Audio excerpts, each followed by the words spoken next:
Anda kembali di Realita TV di program Sarinya Berita Sarita. Masih bersama Ustadz Dasat Latif dan juga Umi Kamila Malik. Nah, saya kembali ke Ustadz Dasat ini karena ini jadi perbincangan rame juga di medsos ya Ustadz ya. Mengatakan, wah ini gimana nih tentara Allah ini. Seperti itu. Sebenarnya ada apa sih di balik musibah ini? Kita lihat dulu awal mula ini perspektif agama ya, bukan perspektif teknologi dan ilmu pengetahuan umum. Ini perspektif iman. Setiap ada manusia yang takabur dan sombong, pasti Allah turunkan teguran.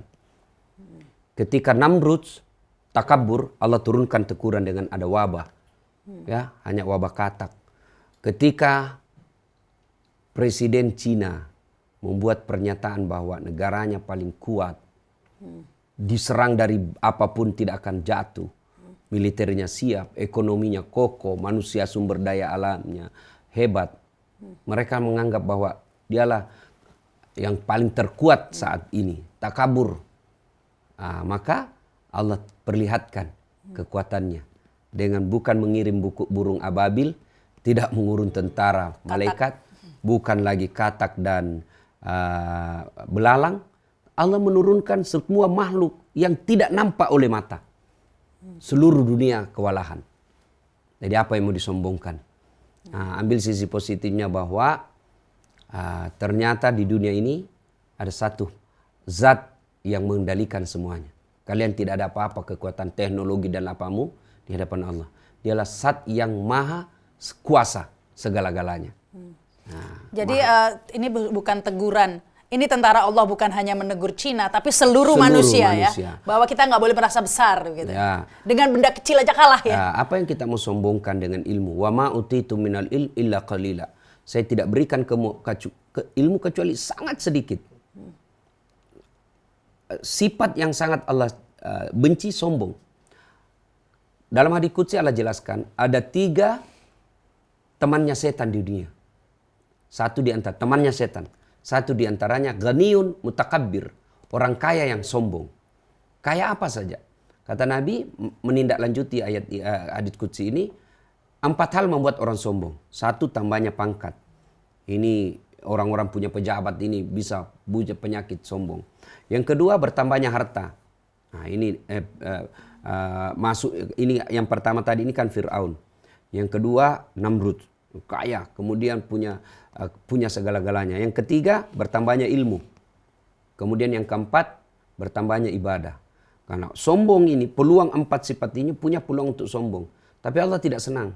Kenapa? Karena apa yang kamu sombongkan ada batasnya. Kau punya pangkat, ada batasnya. Apa batasnya? Pensiun. Presiden, jangan sombong. Apa batasnya? 2 periode, bos. Sudah itu, wabillahi taufiq wal hidayah. Keluar kau. Keluar kau lagi istana. Saya sejak lahir sampai sekarang sudah berapa presiden di istana. Ngeri saya lihat itu istana. Keluar masuk orang. Keluar. Kalau rumah saya enggak pernah. Ibuku terus di situ. Enggak keluar-keluar. Enggak keluar-keluar. Keluar jenazah. Nah, ya kan. Nah, kemudian yang kedua, kaya. Apa yang kita mau sombongkan dengan kaya? Kaya segala-galanya. Oke, kau punya rumah mewah, banyak duitmu. Miliaran duitmu di deposito. Tapi Allah titipkan satu penyakit. Enggak bisa makan gula. Nggak bisa makan garam, nggak bisa makan pedas, nggak bisa makan nasi. Bayangkan duit 7 miliar nggak bisa makan nasi. Ngapain kalau duitmu 7 miliar cuma bisa makan ubi rebus? Kalau Allah mau marah, apa yang kita mau sombongkan? Belajar dari tsunami. Sekejap saja langsung miskin. Apa yang kau sombongkan? Maka Allah tidak mencintai orang-orang sombong. Saya ahli di bidang dakwah. Mati kutu saya di bidang teknologi komputer. Dia ahli di bidang komputer, tenggelam dia di bidang hadis.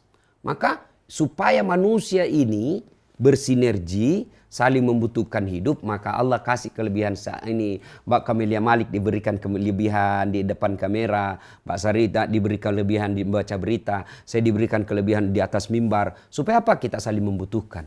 Kalau kita saling membutuhkan, maka kata Roma Irama, berputar kehidupan. Kelebihannya bukan untuk kesombongan. Nah, apa yang kita mau sombongkan? Betul. Allah tidak senang. Setuju itu Orang Ustaz. kaya yang sombong, temannya setan. Tapi kalau miskin sombong, bukan lagi temannya setan, dia sudah jadi setan. Oh, kasihan sekali. Nah, jadi pelajaran dari corona ini, Allah ketika seorang manusia sudah mulai nampak kesombongannya, dan itu pemimpin. Maka Allah tegur untuk memelihara keseimbangan dunia ini. Tapi ini ujian apa teguran?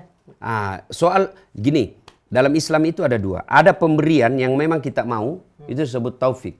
Maka kita bersyukur. Saya mau jadi wali kota, Allah kasih. Itu sudah taufik saya. Ya.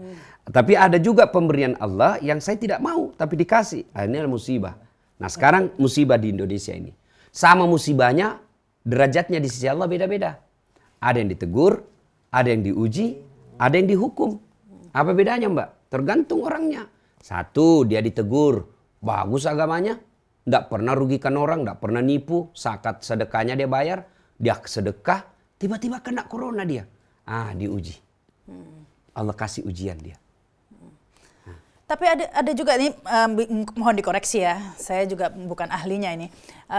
Kalau tidak salah saya pernah baca bahwa di Al-Quran ya, musibah itu karena ulahmu sendiri. Ulah tangan manusia. Kehancuran dunia ini karena ulah tangan sendiri, manusia. Dan yang baik adalah dari Allah begitu. Ulah tangan manusia. Ulah tangan manusia itu ada yang membawa keburukan. Kan keburukan. itulah sebabnya malaikat ketika diciptakan Adam untuk menjadi pemimpin, kan malaikat komplain.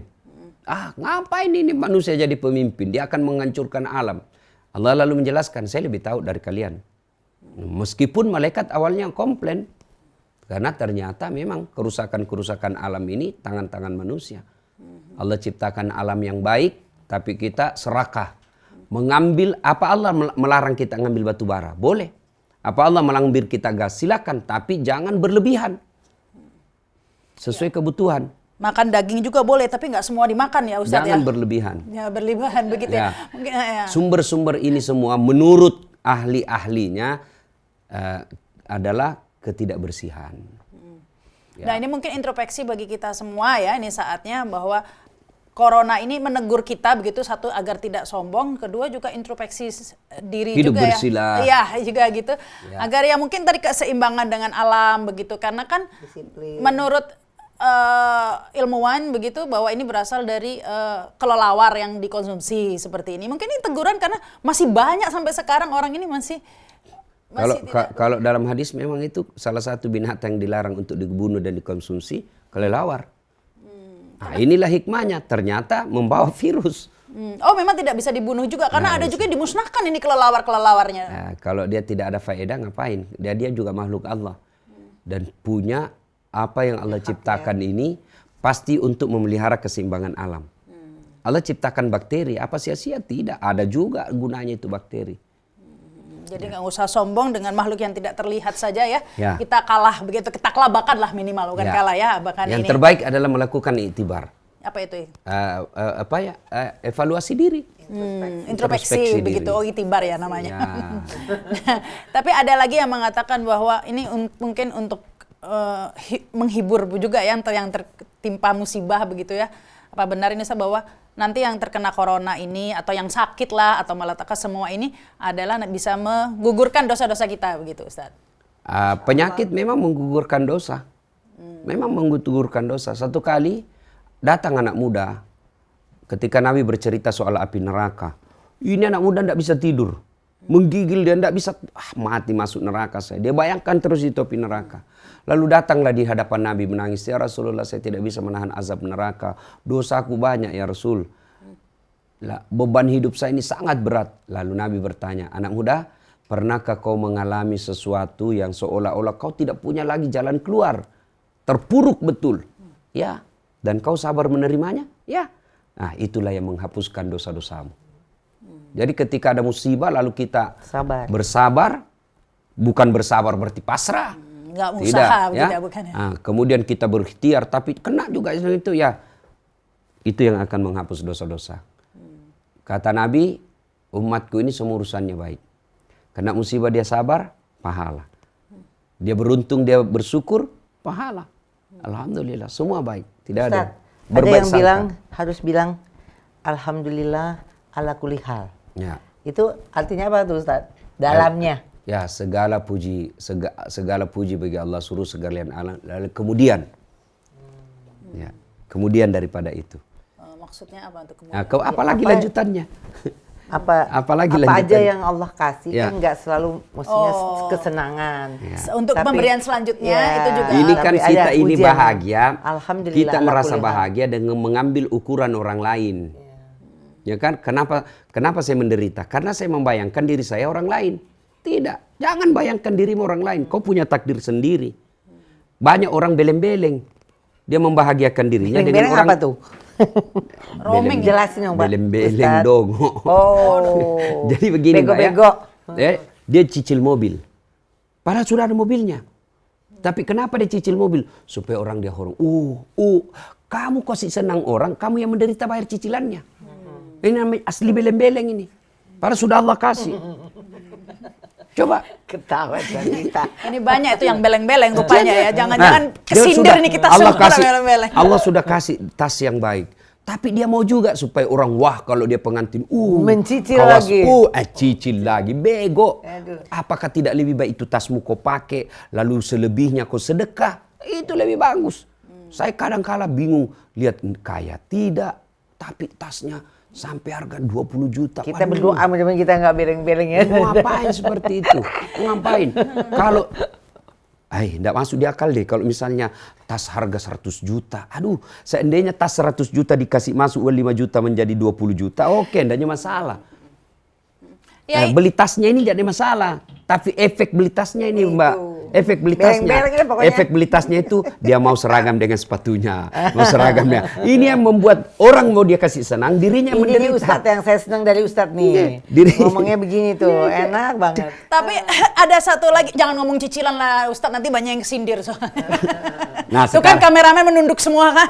Itu begini, kenapa kita Lunasi. kenapa kita miskin? Percaya Allah sudah kasih kita rezeki sesuai ukuran. Percaya itu dulu yang harus kita percaya.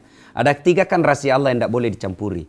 Jodoh, ajal, rezeki. Rezeki ini rahasia Allah, jangan masuki. Marah Allah kalau kita masuki. Kenapa kita miskin?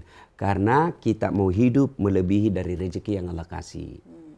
Gaji saya 5 juta, mau juga gaya hidup 7 juta. Pasti menderita, akhirnya ambil kredit 2 juta.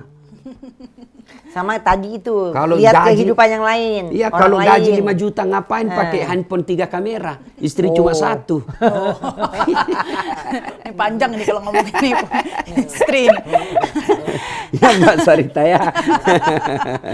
Iya, tapi sampai ini, tapi Ustadz, kadang-kadang ya kita ini kalau soal tadi itu ini ya rezeki tadi itu ya.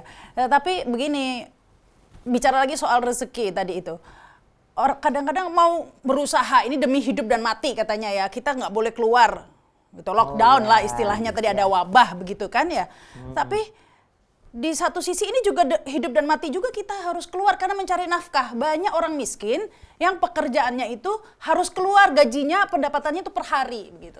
Andai saja negara hadir. Kan konstitusi mengamanahkan.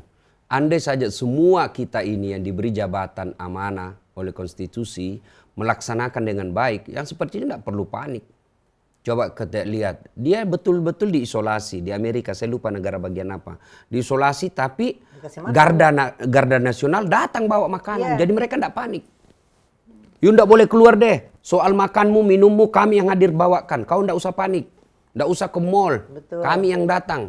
Ya pastilah kalau kita disuruh keluar lalu tidak ada makan, ya orang keluar. Nggak mau boleh hidup. keluar gitu ya, tapi nggak ada makan. Maka di situ harus hadir negara, bukan retorika, tapi negara harus hadir.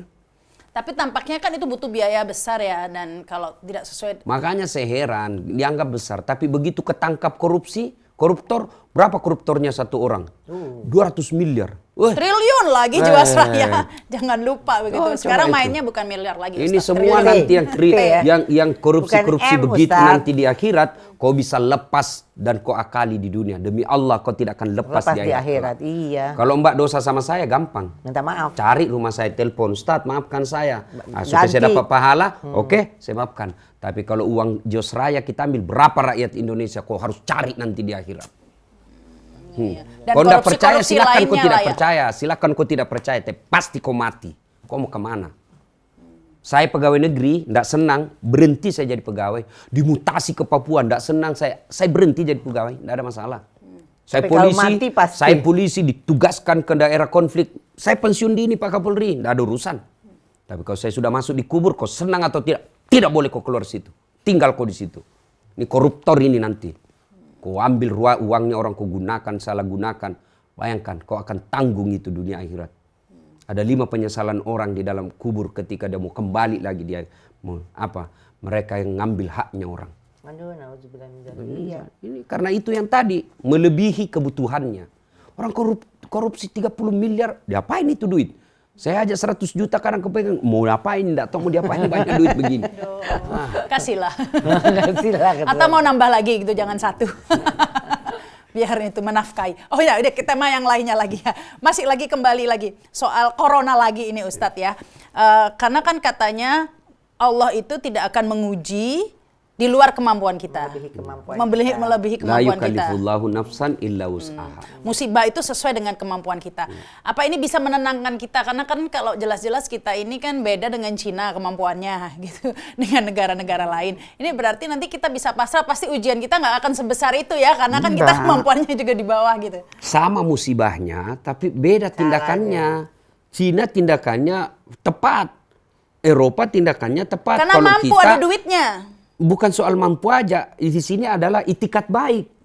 Kan tidak nampak ini itikat baik di antara kita. Ada yang musibah begini mengambil kesempatan dengan menimbun masker. Ini minimal dari kita ini. Nah, kemudian rakyat kecil, mana itikat baikmu? Pemerintah sudah mengatakan, contoh konkret DKI. Gubernur sudah mengatakan sebaiknya kurangi kegiatan di luar rumah. Tapi masih keluar rumah. Malah ada yang membuli kebijakan itu. Ini kan namanya kita tidak menyikapinya ini tidak kompak. Karena ya perusahaan-perusahaan masih buka, ini karyawan kan harus kerja. Jadi mestinya pada saat itu kompak. Perusahaan, oke, diliburkan dulu. Ibaratnya enggak apa-apa kita rugi 10 juta, tapi setelah lepas ini kita bisa untung 20 juta. Ibaratnya mundur 10 langkah untuk melompat 30 langkah. Ya, karena itu kalau ibaratnya lagi mungkin rumah kebakaran ya Ustadz ya, pasti yang kita selamatkan anak dulu bukan duit dulu. Nah, jiwa dulu. Jiwa dulu lah ya pasti. Jadi nantilah masalah ekonomi dipikir kemudian. Baik itu saja ya. Terima kasih ini Ustadz, semoga ini pencerahan ya. Jadi lebih menenangkan kita begitu. Amin. Mengambil hikmah dari musibah ini begitu ya. Terima kasih Umi Kamila dan Ustadz Dasat Latif. Demikian jangan lupa komennya nanti saya baca begitu. Ustadz Dasat dipromosiin juga dong, kan ini banyak subscribernya. Oke ya, insya Allah. Ya, jadi nanti jangan lupa. Sarita, sarinya berita. Berita boleh beragam, tapi ini sarinya berita. Ya, tapi yang pasti kita tetap optimis ya, tetap untuk bersatu yang pasti ya, bersatu untuk menghadapi musibah ini, tidak saling menyalahkan, apalagi saling tuduh begitu. Jangan-jangan kamu pencitraan, jangan-jangan kamu ini, udahlah ya, sekarang waktunya kita bersama menghadapi musibah ini bersama. Begitu saja, saya Rahma Sarita, wassalamualaikum warahmatullahi wabarakatuh. Waalaikumsalam warahmatullahi wabarakatuh.